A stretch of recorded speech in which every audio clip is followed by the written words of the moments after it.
Bismillahirrahmanirrahim.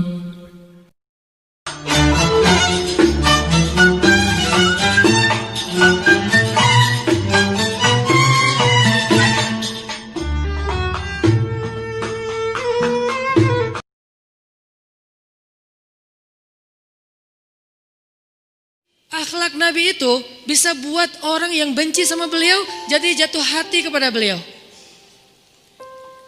Kalau kita udah jatuh hati jadi benci. Kebalik. Nabi orang yang marah kepada beliau jadi jatuh cinta. Kita hampir jatuh cinta jadi marah. Kebalik nih akhlaknya. Berarti kita harus belajar banyak nih dari Rasulullah tentang akhlak. Beliau tuh bisa bikin seorang perempuan yang suaminya baru terbunuh, ayahnya terbunuh, pamannya terbunuh, saudaranya terbunuh dalam perang Khaybar. Yang dia bilang orang yang paling saya benci di muka bumi adalah Muhammad. Terus tiba-tiba yang namanya Muhammad datang menghampirinya di dalam tendanya, ditemani oleh beberapa orang sahabat. Lalu kisah itu diriwayatkan, Nabi datang dengan raut wajah yang penuh empati.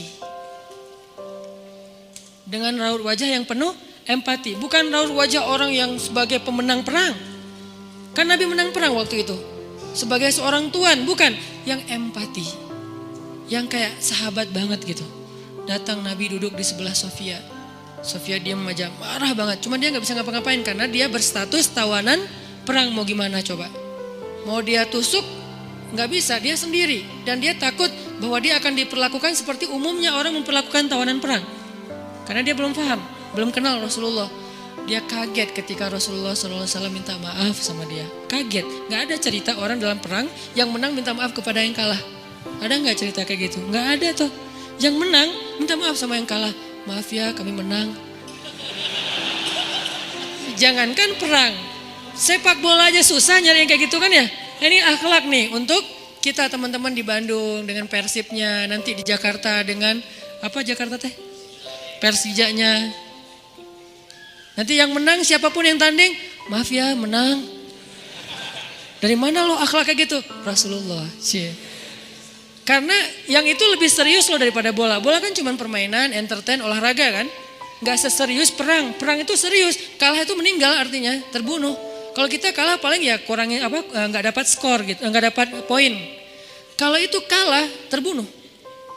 Nabi datang minta maaf dengan ekspresi empati yang tinggi, yang dalam. Nabi itu kayak ngerasain banget perasaan Sofia. Minta maaf, menjelaskan.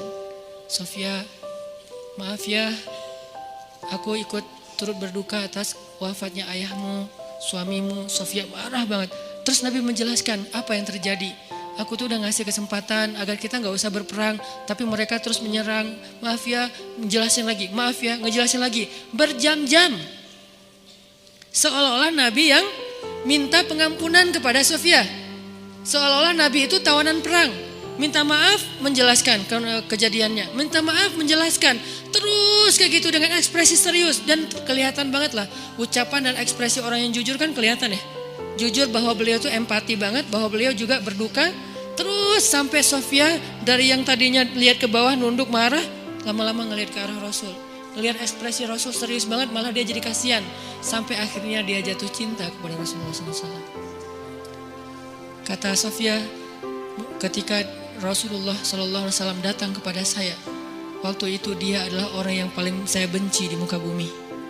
Tapi dia terus meminta maaf dan menjelaskan. Meminta maaf dan menjelaskan. Sampai akhirnya dia menjadi orang yang paling saya cintai di muka bumi. Akhlak Rasul. Rasulullah gak mengatakan Allah berfirman wahai Sofia. Enggak, belum ke sana. Akhlak dulu, baru nanti ajarin. Tarbiyah namanya kan ya. Sesungguhnya di dalam Al-Quran ada ayat tentang orang-orang yang kafir yang telah mati terbunuh. Enggak, Rasulullah tuh tahu. Jangan ngomongin tentang ayahnya yang mati terbunuh, ibunya yang pamannya, suaminya yang mati dalam keadaan kafir. Nabi gak mau ngomongin itu, kenapa? Menjaga perasaan Sofia. Kok masih dijaga sih perasaan? Kan mereka beda agama, mereka orang kafir. Inilah akhlak Rasul. Sehingga Nabi membahas yang membuat Sofia merasa kayak dihargai.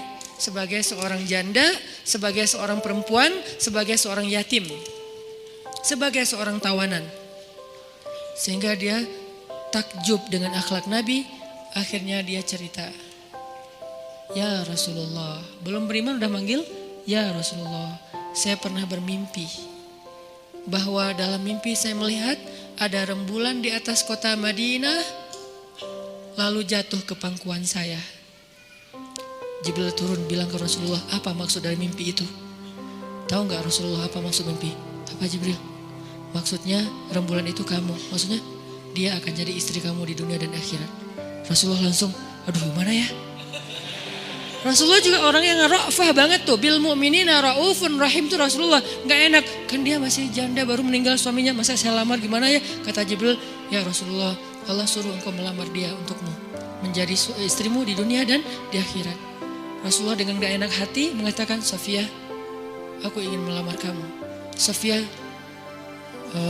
gimana ya? Itu mah cewek ya. Saya mencoba untuk menghayati kisah ini dari angle cewek elegan ya. Bukan cewek biasa, oh boleh gak apa-apa sih. Gue sih yang, enggak. Cewek elegan. Cewek elegan, cewek terhormat, cewek yang soleha walaupun belum beriman. Pasti dia gak akan bilang, Alhamdulillah Masya Allah, A-nya panjang gitu kan ya. Terus pakai emoticon berderai-derai, enggak. Dia terhormat. Dia akhirnya saya terserah gimana baiknya aja. Menikahlah Nabi dengan Sofia. Modalnya apa? Akhlak. Bukan mahar yang besar, bukan akun sosial media followersnya paling banyak, bukan eksistensi, bukan gaya-gayaan, bukan datang bawa mobil mewah, datang bawa akhlak. Ini kayaknya modal kita belajar juga nih gimana cara ngelamar calon istri, akhlak.